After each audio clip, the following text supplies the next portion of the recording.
Hello everyone welcome to my channel just notes. ਆਪਾਂ ਕਰ ਰਹੇ ਹਾਂ ਮਾਡਰਨ ਹਿਸਟਰੀ ਤੇ ਇਹ ਹੈਗੀ ਆਪਣੀ ਕਲਾਸ 2। ਇਸ ਤੋਂ ਪਹਿਲਾਂ ਆਪਾਂ ਡਿਸਕਸ ਕੀਤਾ ਸੀ ਵੀ ਕਿਵੇਂ ਮਿਡੀਵਲ ਹਿਸਟਰੀ ਦਾ ਅੰਤ ਹੋਇਆ, ਮੁਗਲ ਇੰਪਾਇਰ ਦਾ ਡਿਕਲਾਈਨ ਹੋਇਆ ਅਤੇ ਭਾਰਤ ਦੇ ਵਿੱਚ ਐਂਟਰੀ ਹੋਈ ਕੁਝ ਯੂਰੋਪੀਅਨ ਪਾਵਰਸ ਦੀ, ਜਿਵੇਂ ਕਿ ਡੱਚ, ਪੋਰਟੁਗੀਜ਼, ਫ੍ਰੈਂਚ ਅਤੇ ਬ੍ਰਿਟਿਸ਼ਰਸ। ਇਹਨਾਂ ਸਾਰੀਆਂ ਦਾ ਮੇਨ ਏਮ ਸੀਗਾ ਟ੍ਰੇਡਿੰਗ ਕਰਨਾ ਭਾਰਤ ਦੇ ਵਿੱਚ, ਪਰ ਜਦੋਂ ਉਹਨਾਂ ਨੂੰ ਵਪਾਰ ਤੋਂ ਬਹੁਤ ਸਾਰਾ ਬੈਨੀਫਿਟ ਪ੍ਰਾਪਤ ਹੁੰਦਾ ਤਾਂ ਉਹ ਰੂਲ ਕਰਨ ਦੀ ਸੋਚਦੇ ਨੇ। ਸੋ ਇਹਨਾਂ ਸਾਰੀਆਂ ਪਾਵਰਸ ਦੇ ਵਿੱਚੋਂ ਬ੍ਰਿਟਿਸ਼ਰਸ ਨੇ ਜੋ ਉਹ ਸਭ ਤੋਂ ਸਕਸੈਸਫੁਲ ਰੂਲ ਕਰਦੇ ਨੇ ਭਾਰਤ ਦੇ ਉੱਤੇ। ਸੋ ਆਪਾਂ ਇਹਨਾਂ ਦੀ ਜਰਨੀ ਇਸ ਚੈਪਟਰ ਦੇ ਵਿੱਚ ਡਿਸਕਸ ਕਰਾਂਗੇ ਵੀ ਬ੍ਰਿਟਿਸ਼ ਇੰਪਾਇਰ ਟ੍ਰੇਡਿੰਗ ਤੋਂ ਰੂਲਿੰਗ ਤੱਕ ਕਿਸ ਤਰੀਕੇ ਦੇ ਨਾਲ ਪਹੁੰਚੀ, ਕਿਵੇਂ ਉਹਨਾਂ ਦਾ ਐਕਸਪੈਂਸ਼ਨ ਯਾਨੀ ਕਿ ਵਿਸਥਾਰ ਹੋਇਆ ਭਾਰਤ ਦੇ ਵਿੱਚ। ਸੋ ਇੰਟਰੋਡਕਸ਼ਨ ਦੇਖਦੇ ਹਾਂ। ਬ੍ਰਿਟਿਸ਼ ਈਸਟ ਇੰਡੀਆ ਕੰਪਨੀ ਦੀ ਸਥਾਪਨਾ 1600 ਦੇ ਵਿੱਚ ਕੀਤੀ ਗਈ ਇੰਗਲੈਂਡ ਦੇ ਵਿੱਚ। ਇਨੀਸ਼ੀਅਲੀ ਇਹਨਾਂ ਦਾ ਏਮ ਸੀ ਟ੍ਰੇਡਿੰਗ ਕਰਨਾ, ਵਪਾਰ ਕਰਨਾ, ਪਰ ਜਦੋਂ ਉਹਨਾਂ ਨੂੰ ਬਹੁਤ ਸਾਰਾ ਲਾਭ ਪ੍ਰਾਪਤ ਹੋਇਆ ਉਹਨਾਂ ਨੇ ਪੂਰੀ ਕੰਟਰੀ ਦੇ ਉੱਤੇ ਰੂਲ ਕਰਨ ਦੀ ਸੋਚੀ। 1756 ਦੀ ਜੇ ਗੱਲ ਕਰੀਏ ਤਾਂ ਉਸ ਟਾਈਮ ਤੇ ਬੰਗਾਲ ਸੀ ਜੋ ਉਹ ਮੁਗਲ ਇੰਡੀਆ ਦੀ ਰਿਚੈਸਟ ਸਭ ਤੋਂ ਅਮੀਰ ਪ੍ਰੋਵਿੰਸ ਸੀਗੀ ਅਤੇ ਬੰਗਾਲ ਦੇ ਨਵਾਬ ਸੀ ਜੋ ਉਹ ਸੀਗੇ ਅਲੀਵਰਦੀ ਖਾਨ।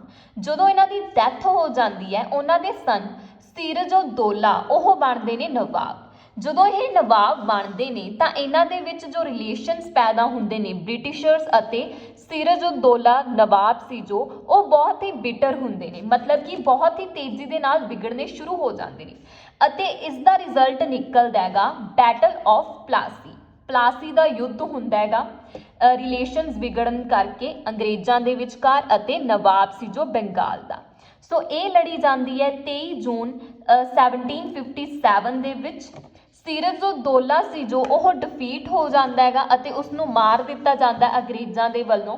ਇਹ ਬਹੁਤ ਹੀ ਸਿਗਨੀਫੀਸ਼ੈਂਟ ਇਵੈਂਟ ਰਹੀ ਹੈ ਇੰਡੀਅਨ ਹਿਸਟਰੀ ਦੇ ਵਿੱਚ, ਕਿਉਂਕਿ ਬੈਟਲ ਆਫ ਪਲਾਸੀ ਦੇ ਯੁੱਧ ਤੋਂ ਬਾਅਦ ਹੀ ਜੋ ਬ੍ਰਿਟਿਸ਼ ਇੰਪਾਇਰ ਹੈ ਉਸ ਦਾ ਵਾਧਾ ਭਾਰਤ ਦੇ ਵਿੱਚ, ਉਸ ਦਾ ਪ੍ਰਭਾਵ ਸੀ ਜਿਹੜਾ ਉਹ ਹੋਰ ਇਨਕਰੀਜ਼ ਹੋਣ ਲੱਗਿਆ ਸੀਗਾ।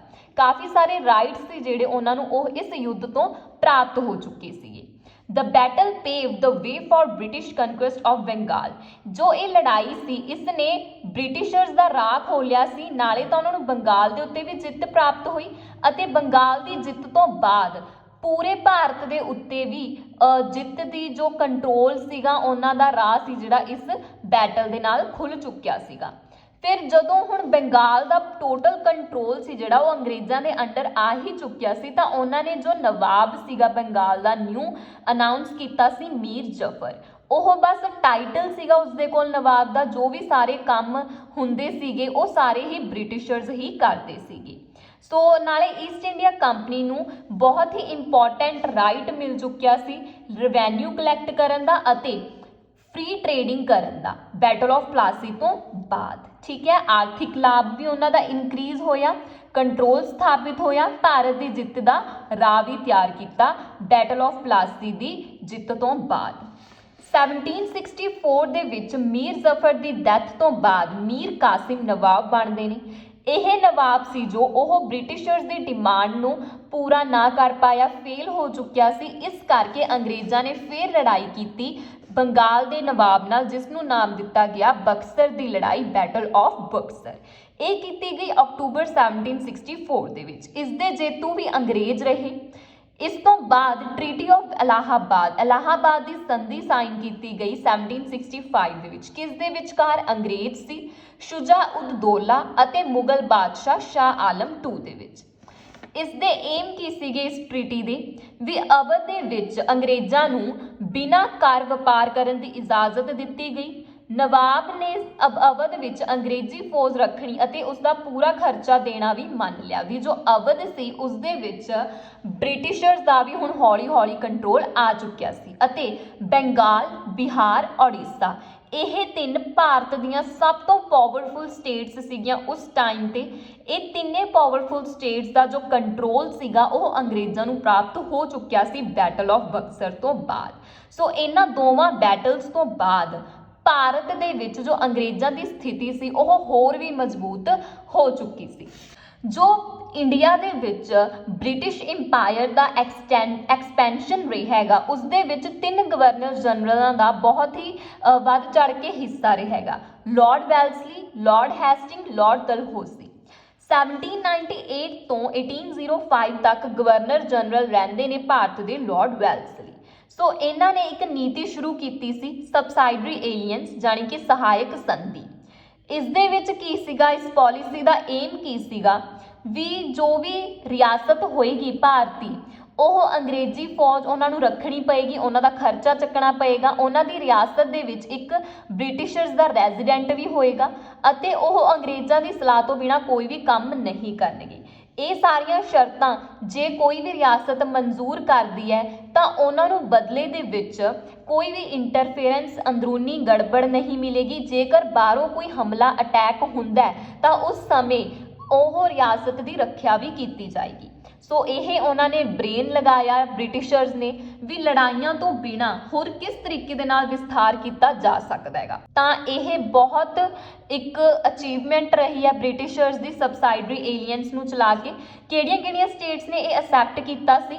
ਨਿਜ਼ਾਮ of Hyderabad, sultan of Mysore, Nawab of Awadh, Peshwa Bajirao II ਅਤੇ ਹੋਰ ਵੀ ਕਾਫੀ ਸਾਰੀਆਂ ਸਟੇਟਸ ਸੀ। ਇੰਪੋਰਟੈਂਟ ਵਨਸ ਇੱਥੇ ਨੋਟ ਕੀਤੀਆਂ ਗਈਆਂ ਨੇ।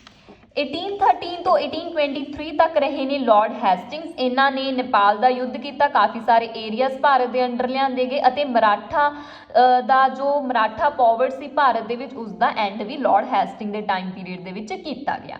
1848 ਤੋਂ 1856 ਦੇ ਵਿੱਚ ਰਹੇ ਲਾਰਡ ਡਲਹੌਜ਼ੀ। 29 ਮਾਰਚ 1849 ਦੇ ਵਿੱਚ ਜੋ ਪੰਜਾਬ ਸੀਗਾ ਉਸ ਨੂੰ ਅੰਗਰੇਜ਼ੀ ਸਾਮਰਾਜ ਦੇ ਵਿੱਚ ਸ਼ਾਮਲ ਕੀਤਾ ਗਿਆ। ਪੰਜਾਬ ਭਾਰਤ ਦੀ ਪਹਿਲੀ ਸਟੇਟ ਸੀ ਜੋ ਸਭ ਤੋਂ ਲਾਸਟ ਦੇ ਵਿੱਚ ਅੰਗਰੇਜ਼ੀ ਰੂਲ ਦੇ ਅੰਡਰ ਆਈ ਸੀ। ਮਤਲਬ ਅੰਗਰੇਜ਼ਾਂ ਨੂੰ ਸਭ ਤੋਂ ਜ਼ਿਆਦਾ ਐਫਰਟ ਕਰਨੇ ਪਏ ਪੰਜਾਬ ਨੂੰ ਆਪਣੇ ਅੰਡਰ ਲੈ ਕੇ ਆਉਣ ਦੇ ਲਈ। ਡਾਕਟਰਾਈਨ ਆਫ ਲੈਪਸ ਸੀ ਜਿਹੜਾ, ਉਹ ਲਾਰਡ ਡਲਹੌਜ਼ੀ ਦੇ ਵੱਲੋਂ ਚਲਾਇਆ ਗਿਆ। ਇਸ ਨੀਤੀ ਦੇ ਅਨੁਸਾਰ ਕੀ ਸੀ ਵੀ ਜੋ ਵੀ ਭਾਰਤੀ ਸ਼ਾਸਕ ਹੋਏਗਾ, ਜੋ ਵੀ ਇੰਡੀਅਨ ਕਿੰਗ ਜਾਂ ਰੂਲਰ ਹੋਏਗਾ, ਉਸਦੀ ਜੇਕਰ ਕੋਈ ਆਪਣੀ ਸੰਤਾਨ ਨਹੀਂ ਹੋਏਗੀ, ਠੀਕ ਹੈ, ਉਹਨਾਂ ਦੇ ਆਪਣੇ ਹਾਇਰ ਨਹੀਂ ਹੋਣਗੇ, ਤਾਂ ਉਹਨਾਂ ਨੂੰ ਕੋਈ ਵੀ ਅਨੁਮਤੀ ਨਹੀਂ ਦਿੱਤੀ ਜਾਏਗੀ ਪੁੱਤਰ ਗੋਦ ਲੈਣ ਦੀ, ਠੀਕ ਹੈ, ਉਹ ਕਿਸੇ ਨੂੰ ਅਡਾਪਟ ਨਹੀਂ ਕਰ ਸਕਣਗੇ। ਜੇਕਰ ਉਸ ਸ਼ਾਸਕ ਦੀ ਮੌਤ ਹੋ ਜਾਂਦੀ ਹੈ ਤਾਂ ਉਸ ਦਾ ਸਾਰਾ ਰਾਜ ਸੀ ਜਿਹੜਾ ਉਹ ਅੰਗਰੇਜ਼ੀ ਸਾਮਰਾਜ ਦੇ ਅੰਡਰ ਆ ਜਾਵੇਗਾ। ਸੋ ਇਹ ਚਲਾਇਆ ਗਿਆ ਸੀ ਬਾਏ ਲਾਰਡ ਡਲਹੌਜ਼ੀ। ਕਿਹੜੀਆਂ ਸਟੇਟਸ ਅਨੈਕਸਡ ਹੋਈਆਂ ਇਸ ਪਾਲਿਸੀ ਦੇ ਨਾਲ? 17। ਇਹ ਪਹਿਲੀ ਰਿਆਸਤ ਸੀ ਜੋ ਇਸ ਦੇ ਜਾਲ ਦੇ ਵਿੱਚ ਆਈ। ਸੰਬਲਪੁਰ, ਝਾਂਸੀ। 1853 ਦੇ ਵਿੱਚ ਜਦੋਂ ਗੰਗਾਧਰ ਰਾਓ ਦੀ ਮੌਤ ਹੋ ਜਾਂਦੀ ਹੈ, ਲక్ష్ਮੀ ਬਾਈ ਇਹਨਾਂ ਦੀ ਵਾਈਫ ਸੀ, ਤਾਂ ਇਹ ਵੀ ਅੰਗੇਜਡ ਹੋ ਜਾਂਦੇ ਨੇ ਬ੍ਰਿਟਿਸ਼ਰਸ ਦੇ। ਨਾਗਪੁਰ। ਸੋ ਇਹ ਸਟੇਟਸ ਸੀਗੀਆਂ। ਸੋ ਇਸ ਤਰੀਕੇ ਦੇ ਨਾਲ ਭਾਰਤ ਦੇ ਵਿੱਚ ਬ੍ਰਿਟਿਸ਼ਰਸ ਨੇ ਬਹੁਤ ਵੱਧ ਚੜ ਕੇ ਆਪਣਾ ਪ੍ਰਭਾਵ ਸੀ ਜਿਹੜਾ ਉਹ ਕ੍ਰੀਏਟ ਕਰ ਲਿਆ ਸੀਗਾ।